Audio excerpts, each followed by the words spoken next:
नमस्कार विद्यार्थी मित्रांनो, इयत्ता 10वी गणित भाग 2 मधील प्रकरण नंबर 2 पायथागोरसचे प्रमेय या प्रकरणामधील सराव संच 2.1 मधील एक उदाहरण आज आपण पाहणार आहोत। हे उदाहरण जे आहे ते बोर्डाच्या परीक्षेला 2 किंवा 3 मार्काला विचारतात। उदाहरण काय दिलंय पहा, त्रिकोण PSR मध्ये एक त्रिकोण दिलाय, त्रिकोण PSR मध्ये दिलेल्या माहितीवरून म्हणजे आकृतीमध्ये माहिती दिलेली आहे, दिलेल्या माहितीवरून RP आणि PS काढा। मग काय माहिती दिली बघा, एक त्रिकोण दिलाय, त्रिकोण PSR हा या त्रिकोणामध्ये एक कोण 30 अंशाचा आहे, एक कोण 90 अंशाचा आहे, म्हणजे काटकोन त्रिकोण आहे आणि एका दोन कोणांची माप आहे। या कोण S चं माप आहे 90, कोण P चं माप आहे 30 अंश आणि आपल्याला RP आणि PS काढायचं आहे। म्हणून पहिल्यांदा आपल्याला त्रिकोणामधल्या तिन्ही कोणांची माप काय बघू आपण। त्रिकोण त्रिकोण PSR मध्ये कोण P बरोबर 30 अंश आपल्याला दिलेलंच आहे, कोण S बरोबर 90 अंश हे पण दिलेलं आहे आणि म्हणून मग राहिलेला कोणता कोण बघा, कोण R बरोबर काय होईल तर 60 अंश होईल।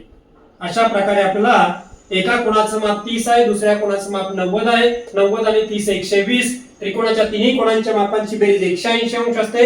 180 मधून 90 आणि 30 वजा केले तर राहिले 60 अंश, म्हणजे उरलेल्या कोणाचं माप मिळेल आपल्याला 60 अंश। आता हा त्रिकोण जो आहे त्रिकोण PSR हा 30 60 90 चा आहे, म्हणजे आपल्या इथं 30 अंश 60 अंश 90 अंश त्रिकोणाच्या प्रमेयानुसार या त्रिकोणाच्या प्रमेयाचा वापर करायचा आहे।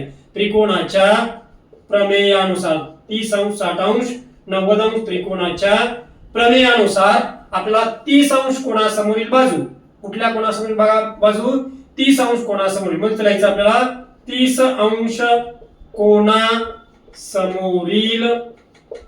बाजू, 30 अंश कोणासमोरील बाजू कोणते पहा विद्यार्थी मित्रांनो, तर 30 अंशाचा कोण आहे P च्या समोरची बाजू आहे SR 30 अंश कोणासमोरील बाजू ही कर्णाच्या, कर्ण कोणता आहे बघा PR, ही कर्णाच्या निम्मी असते, निम्मी म्हणजे 1/2।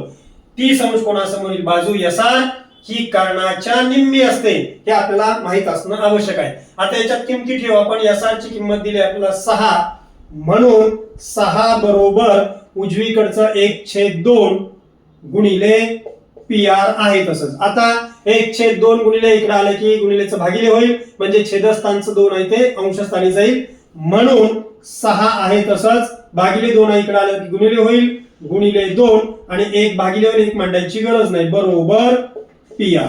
आणि म्हणून 6 आणि 2 चा गुणाकार 6 2 12, 12 बरोबर PR, म्हणून PR ची लांबी मिळेल आपल्याला 12। अशा प्रकारे आपण PR ची लांबी काढलेली आहे, त्या PR ची लांबी मिळाली।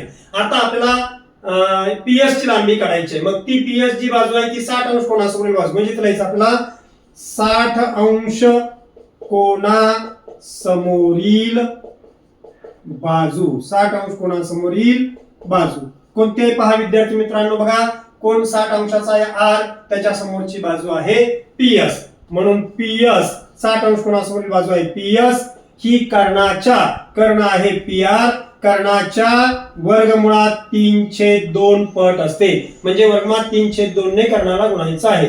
अशा प्रकारे 60 अंश कोणासमोरील बाजू ही कर्णाच्या वर्गमुळात 3/2 पट असते, पट म्हणजे गुणिले। आता आपल्याला इथं किमती ठेवायच्या आहेत।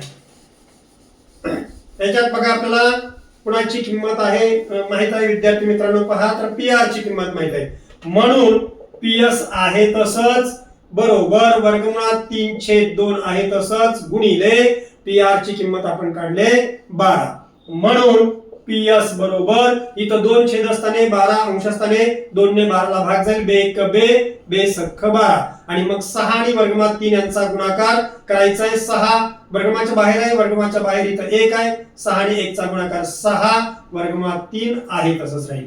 अशा प्रकारे PS ची लांबी मिळेल आपल्याला 6 वर्गमुळात 3। धन्यवाद।